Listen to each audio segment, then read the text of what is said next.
Hi there. A big scene that got a lot of attention from the House of the Dragon premiere episode was Queen Aemma's death in childbirth, from an emergency C-section done without her consent. And then the baby son died anyway. So in this video, I'm going to go over collected quotes from the cast and crew, given in all the post-episode interviews, on how they were trying to make this not gratuitous and what they were trying to achieve with it and the story elements and themes that it was playing into. And I agree that I do not feel this was gratuitous, and I don't think they went over the top. I feel this was necessary to everything they were trying to say. And a big point in George R. R. Martin's world that this is low fantasy. It's not this happy high fantasy with things. It's people die from infections and stuff. Khal Drogo died without antibiotics. That this is, the peasants are starving and suffering. There's squalor.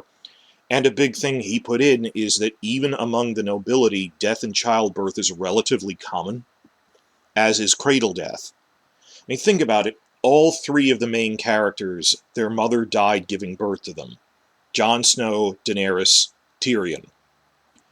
So that's the Starks, Lannisters, and Targaryens all have that. The Martells, the Duran's mother had 2 cradle deaths and was worried that she wouldn't have more siblings, but then came over to Elia, then Elia couldn't have more children. The Tullys, actually, Catelyn Tully, her mother, the grandmother, maternal grandmother of all the Stark kids, died in childbirth to a baby son who also died in the cradle. Not Edmure. It's Edmure's younger brother who died in the cradle. Catelyn's mother died giving birth to him. That this is relatively common among the nobility there, because this isn't this idealized medieval setting, but a dark, gritty, pragmatic, things were not that great thing. Part of which is also that the role of women is not this vaulted high queen, but you're considered a baby factory. And part of that is that you also internalize this, and this was in the real Middle Ages too, that women were noble women were actively trying to have as many babies as possible because they saw it as their duty. Because infant mortality was relatively high, you kind of needed to do that to produce viable children. But they show that in the episode. They do have Aemma saying that did happen in the books. She says, I have had one child who died in the cradle, 2 stillbirths, and 2 miscarriages. That's from the books, and they say it was starting to get, the maesters are saying it's dangerous for you to have another child. She kept trying because I haven't produced a male heir yet. Now, in the books, the only line we have for this scene is, like, I will say this is generally from the books, but they expanded it a little. That they added in that it was an emergency C-section, simply because the source material only has a sentence on it because it's an outline. It says, quote, Queen Aemma was brought to bed in the Red Keep and died while giving birth to the son that Viserys Targaryen had desired for so long.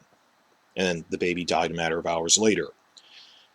They turned that into an emergency C-section, and they do make it clear in the episode she'll die no matter what we do. It's just the difference of, without her consent, having her die in agony, which she wouldn't if we didn't intervene, to maybe save the child. So they put that in, but I think that's the logical. In a TV show, you need to emphasize things more than in a book. Emphasize, before the emphasis was implied through, you've had 5 miscarriages and stillbirths, and she's pressured to keep trying, that this is emphasizing that if emphasized to keep trying at risk to her own health, to the point of this final risky pregnancy, they outright give an emergency C-section that they know will kill her in agony. I think that's just a progression of that. I don't think that is a fundamental change in principle, and particularly the way they filmed it and the way they said the attention they put on the way they filmed it and specific things about that it's from her perspective. I was generally okay with this. I mean, obviously it's upsetting, but this is not, I don't think this is the gratuitousness of the old show coming back. And generally, that is the reaction I've seen from most people, both book fans and even TV-only fans, going, we understand they're emphasizing the patriarchy and everything, that this is an unfair situation. I have someone I know offline who has had a C-section who said, I'm giving up on the show after this. That was too horrifying. And I don't want to invalidate anyone's trauma on that, but generally I've seen even women who are TV only and book fans who saw this going, well, it was horrifying, but we understand that they were trying to show this is a world without good, that not only do they not have good medical care for women like that, they don't prioritize it with everything. Now, obviously, I'm a man, and there's only so much I can say about this, so I'd really recommend this great new podcast, videocast, Direwolf City, which is, if you know Gray Area, the rest of it used to be hosted on her channel, and their channel's rotating. Now it's a separate channel. Gray Area and 3 other channels. Direwolf City podcast. They started it up as a separate videocast for the beginning of this season, and it's 4 women. It's an all-women cast. And in the first one, 2 of them said, we have had C-sections and we are all mothers, and generally we didn't feel it was gratuitous. So I defer to their opinion on that as well. This is okay. There's only so much I can say as a man about this. They did a better overview of this, and it's longer than what I'm trying to do here. I'm trying to go over just the quotes, giving their full thoughts on this and what they were trying to achieve, and with showing that this is an unfair system to women. I defer to the experts on that. Go to Direwolf City's thing. I'm going to link it below. I think they did they said this better than I can. But as a book reader, this felt like an extension. I wasn't surprised by this, and particularly because the source is an outline that they don't really say it's emergency C-section, but it could have been. And it's emphasizing the point that they didn't value her view on this. It's, can you produce a male heir or not? So for the rest of this, I'm going over their comments on this from the cast and crew, that they said it was meant to be traumatic because it hangs like a cloud over Viserys and Rhaenyra for the rest of their lives, that Viserys will be haunted by the guilt of this, that it was all for nothing, it didn't even produce the male heir, and he could have, if he had just named Rhaenyra heir in the first place, his wife would have lived. While Rhaenyra, this is her defining thing, that she thinks her mother was essentially murdered to try to produce a male heir, and the impression that gives on her of, I am not going to just be the ideal, proper noblewoman because I've seen that leads to you dying in childbirth. I will not be the defined role for women in medieval society, and it drives her not to accept those constraints. So again, it plays into all of that. This is what drives her to be this not a demure woman at all, but I will be a ruling queen, and I'm not, because I've seen what being a proper lady does. So, how far am I into this? 8 minutes? I wanted to give that to show I'm not trying to be flippant about this and go, I'm lecturing you on that you shouldn't. I understand if you don't, but generally the reaction from major outlets like Direwolf City has been that it serves what it's a theme. It's not trying to be gratuitous, and I like how they said they handled it. So let me dive into the quotes here now. Specific quotes. Aemma Darcy, who plays adult Rhaenyra, and that this is the ripple effects on this throughout her life, even when they switch to the adult actor. Adult Rhaenyra, Aemma, they said, quote, for Rhaenyra, that traumatic event is also something that defines a journey about what type of woman she wants to be. She perceives what happens to her mother to be a form of abuse. Her mother loses control. She loses bodily autonomy. And I think Rhaenyra is sure as hell not going to let that happen to her. Then, quote from Sean Brooke, the actress who plays Aemma Arryn, Queen Aemma, quote, it's quite hard to think now, as a woman, to put yourself in Emma's position. It's so vulnerable to think that's what you are, a vessel for childbirth. You've got this battle showing man's eternal quest for power and status. And then within that, you've got this woman who's at the mercy of a man's decision. You think you've made this huge leap forward with women being able to make decisions about their own bodies. It's quite shocking that, sadly, there is some similarity between that and centuries ago.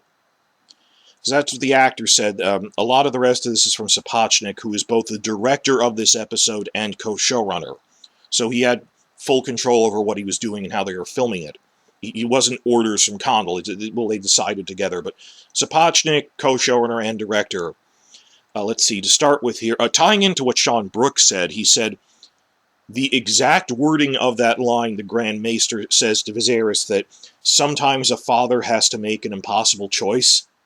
That was a very specific line and intentional, that they're highlighting it is Viserys' choice, not Aemma's choice. Quote, the idea being that Queen Aemma doesn't get to choose her fate, even though she's right there in front of them. Viserys and the Grand Maester never think to consult her, and so she's powerless over a decision about her own body. Now, that was a separate interview. Now, this is from Hollywood Reporter. There's a couple of interviews they gave in Hollywood Reporter, Variety, LA Times, and Pop Sugar that I'm intercutting here. From THR, quote, Sapochnik, in medieval times, giving birth was violence. It's as dangerous as it gets. You have a 50-50 chance of making it. We have a number of births in the show and basically decided to give them different themes and explore them from different perspectives, the same way I did for a bunch of battles on Game of Thrones. And then in Pop Sugar, he elaborated that he mentions we're going to give themes to each of these scenes, the childbirth scenes, the way they play them. The theme for that birth was torture. Then there's going to be a birth where the theme is agony and ecstasy. And there's a birth where the theme is impasse. And there's a birth where the theme is a battle. So we are trying to look at them in different ways. Now let's see, there's going to be 3 more childbirth scenes this season.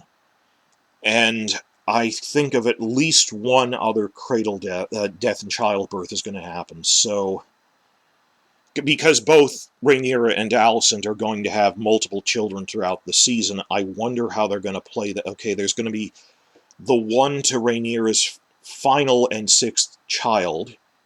There's going to be the Laena ones, and there's going to be a couple of others. So I don't know how he's getting it 3 more this season that he applied themes to. And there might be more than those that he just didn't list off in this interview. But keep an eye on that, for he said, I'm going to play each birth scene a different way.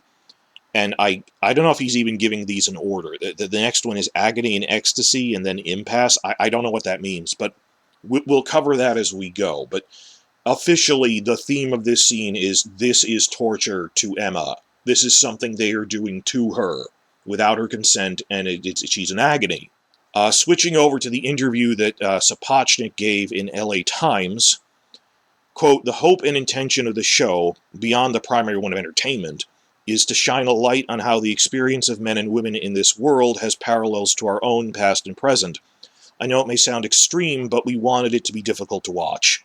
We wanted it to be difficult to watch. It's not supposed to be pleasant.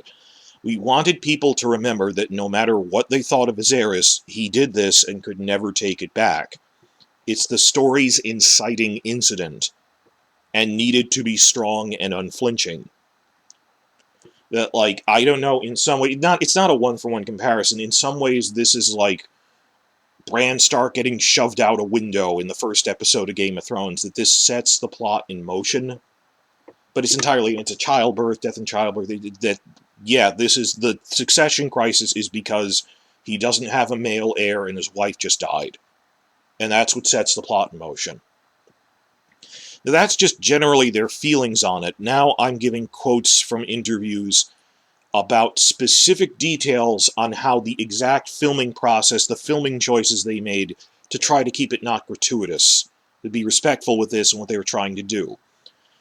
They tried to refine this to be as realistic and not gratuitous as possible. First, 2 professional midwives were present on set to, quote, talk them through the reality of a cesarean section done without modern instruments or anesthesia.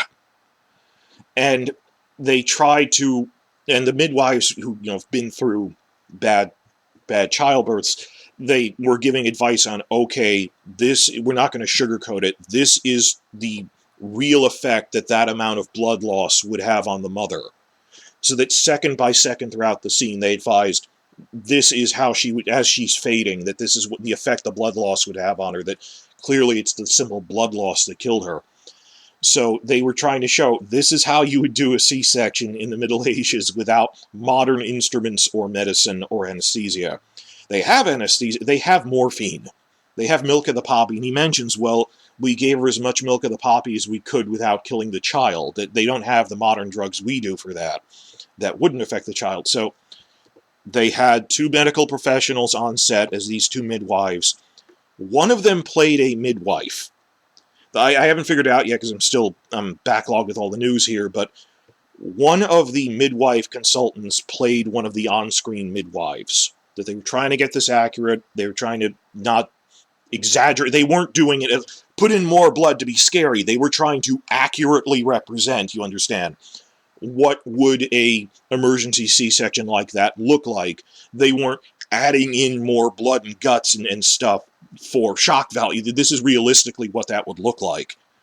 Then there's a question, well, how much do you film of it? Because it's still pretty bloody. But Spaching said his goal was not to shy away from what was happening, but also not to sensationalize it. And this resulted in a painstaking editing process, which began with, they started with what he calls the all-in version.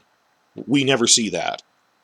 They start with the all-in version, and then he's, quote, slowly whittled away at it. What was too much, we edited out what we felt was a gratuitous shot, or a repeated beat of, look, we already saw a blood spurt, we don't need to see another one, just to show, we don't want to, oh, well, you know, people die in childbirth, death in childbirth, and this thing done to her is horrifying.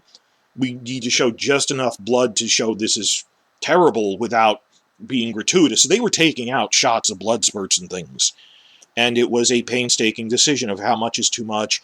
And just, I respect the amount of respect and attentiveness they put on not being gratuitous. They did not do this scene flippantly. And then most importantly, during the editing process, they actually tweaked the scene's point of views. In terms of the shots, whose perspective these shots are, they shifted away from shots from Viserys' perspective, and the birth is now most shots are from Aemma's perspective, until she fades from consciousness. And rewatching it, yeah, that if you look at, like, shots of Viserys here, they're obscured, because I can't tell if it's they just put the camera behind the bed and you're looking through things, but I think that's supposed to be her looking through her messy hair, that it's through her eyes, that this is from her perspective. The big thing for me is that there's these tight close-up shots, not on her face, which would be a vanity shot, or not playing off Viserys' reaction, but there's close-up shots on the things she's experiencing, that there's a close-up shot on her hand gripping the blanket, trying to pull herself away, her on hands holding her legs down, this close-up shot on that. Well, that's not necessarily through her eyes, but it's her experience. You see that this is her experience, claustrophobic. All she can sense, she can't see a wide shot of her body. She can feel, there's a hand holding my leg down, there's a hand holding my arm down, that the view of Viserys is obscured because it's through her hair or something. So, yeah, looking at the camera work, yes, this is done from Aemma's perspective more than it is his. As they're going through that, there's more shots from her perspective that she can't tell what's going on. And there's other shots mixed in. Obviously, the first cut they do is, thankfully, they obscure that you see blood coming away from where the maester's hand is with the scalpel, but it's not like zoomed in on it.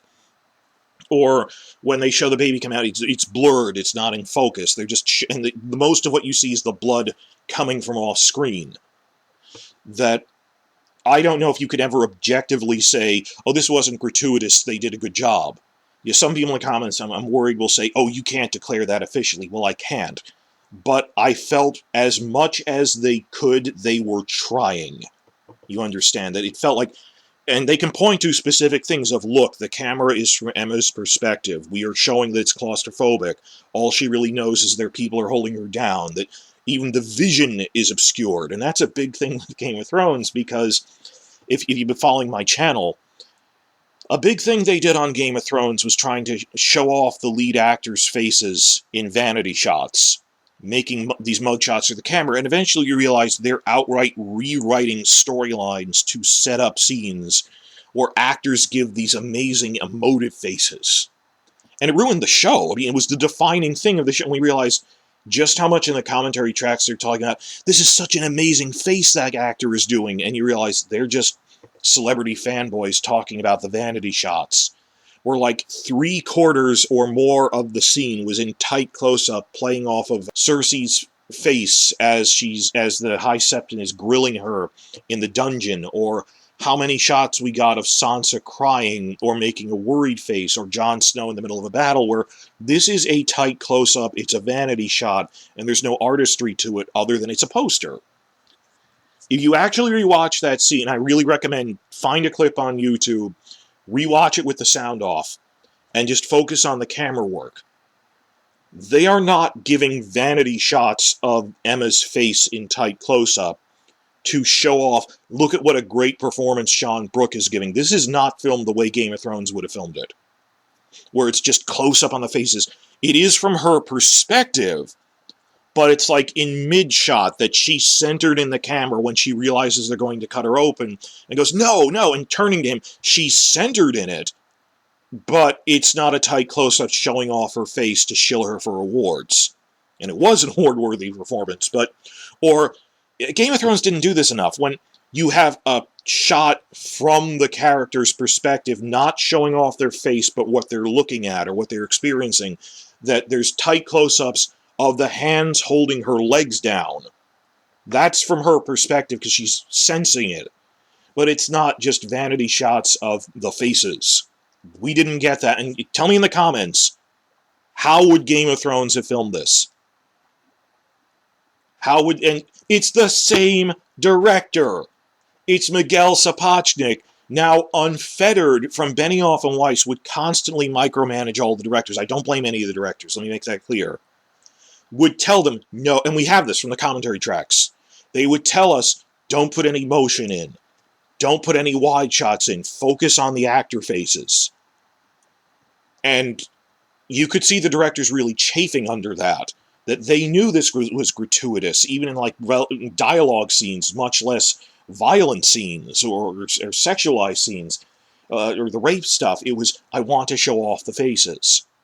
This is a bigger issue I'm going to talk about in other videos of how much the camera work is different in this, but Sapochnik did not have to film this in the gratuitous way Benioff and Weiss would, because they weren't there to give him that kind of orders anymore, that he's a co-showrunner as well as director.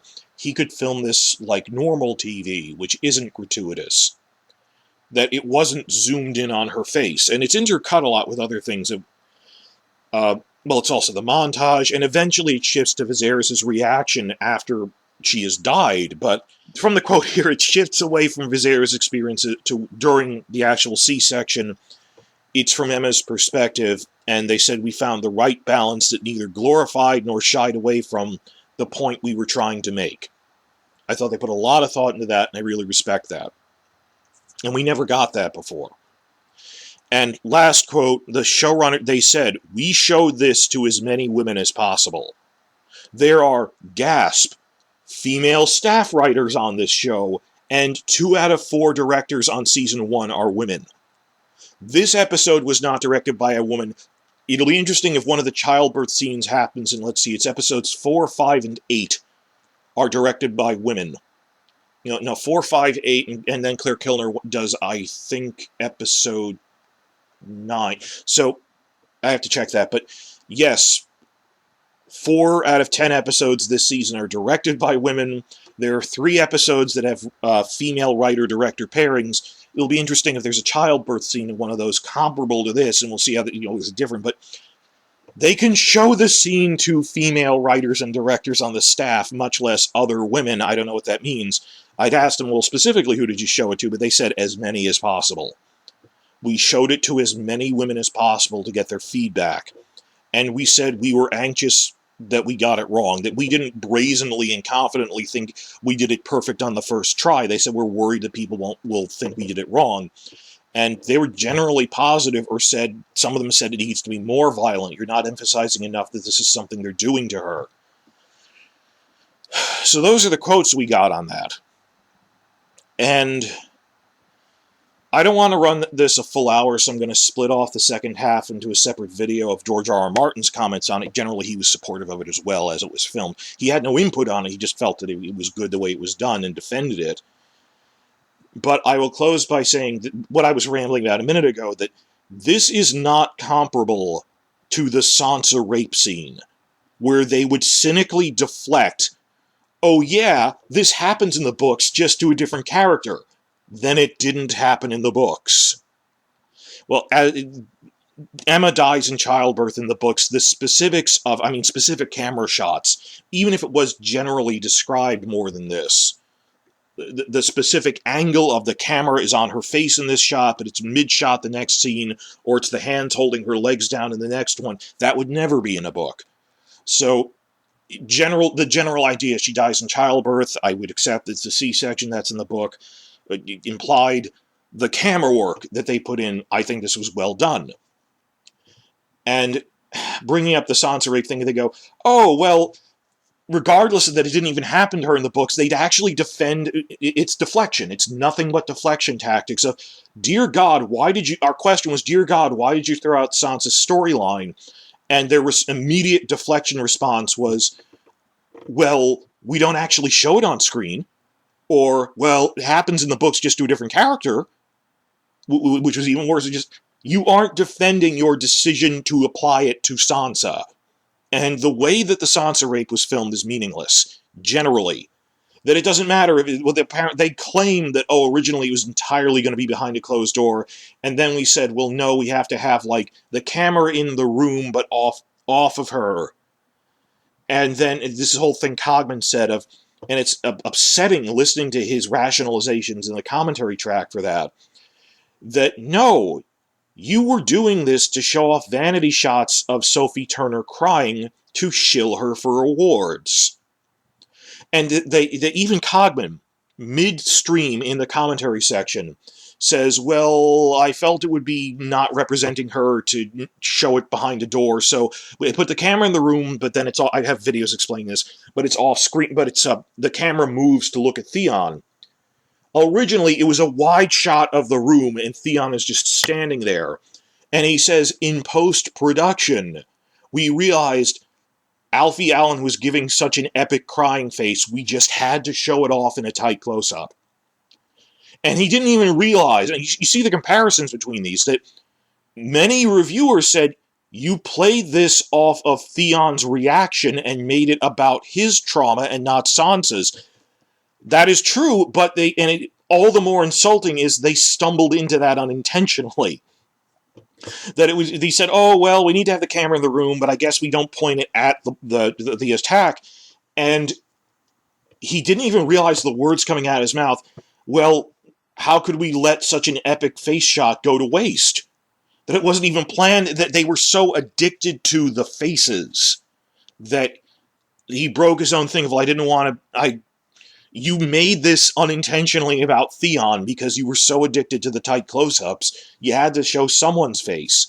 And even that it wasn't for them about, the actual rape attack, this was setting up epic crying shots in the next episode. That is why they did that. It wasn't for in-universe reasons. It's not because they like grimdark. We'd come to our own conclusion. Oh, I guess they really like dark stuff. It's, you're trying to shill the actors in this. Instead, look at the restraint and care they put into Aemma's death in childbirth.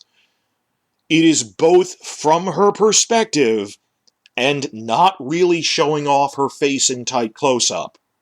That it's seeing her hands gripping things, it's seeing her in medium shot shouting no, but it is not playing off of, showing off that Sean Brooke is capable of screaming like that with a shot that's framed from chin to the crown of her head. They didn't do that. That's what Game of Thrones would have done. So, in terms of the camera work, that's the second half of this video, the camera work was perfect for if you're going to do this, of show it from her perspective, don't gratuitously show off blood, also don't gratuitously show off the actor's performance with a needless tight close-up, which is a vanity shot. Story-wise, it also made sense. It's a little bit of an expansion from the books, but okay, they pressured her to keep having children, even though pregnancies were getting dangerous, to produce a male heir, and we extended that to outright, she died in agony from an emergency C-section. That's an logical continuation of that. So I thought this was very well done. Please check out the Direwolf City video cast, their inaugural cast. I hope they do well, because they discussed this in a frame of context I simply can't, because they are 4 women. 3 of them are mothers, 2 of them said they had C-section, and they talk about this better than I can. I'm talking about this from the perspective of the cast and crew, the specific film cinematography decisions they did with how they filmed it, comments by Emma Darcy and by the actress who played Aemma saying, yeah, it's meant to be showing that this is a patriarchal society where women are not equal and this happened to her. I don't want to invalidate people, so I'm not going to watch this, but this is not, for me, like what Benioff and Weiss did, where they were changing what happened. This felt like, yes, this is Martin's world. This is showing the barbarity of Martin's world like that. And I'm splitting this off so it doesn't run a full hour, but Martin's own comments, he gave a long quote about his thoughts on the scene, which I'm going to treat separately. So head to the Direwolf City link, and by the time I post it, the George R. R. Martin quotes about it. Generally, I think this was well handled.